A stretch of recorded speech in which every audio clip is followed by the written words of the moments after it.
The two men in our next story have some of the world's top jobs. This evening, Barack Obama met with his Chinese counterpart, their first meeting since Xi Jinping took office.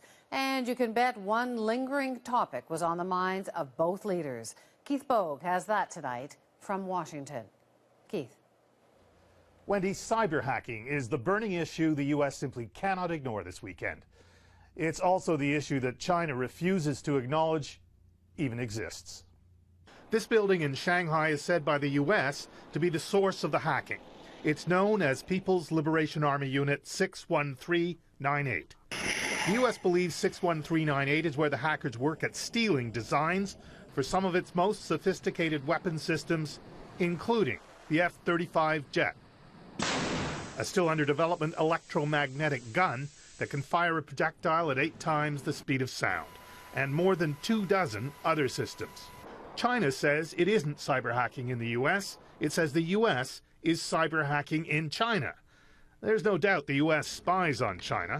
The U.S. has been spying since George Washington, our first president. Washington even has an international spy museum where it celebrates the dark arts of discovering other countries' most secret secrets. But the U.S. says the Chinese are up to more than that.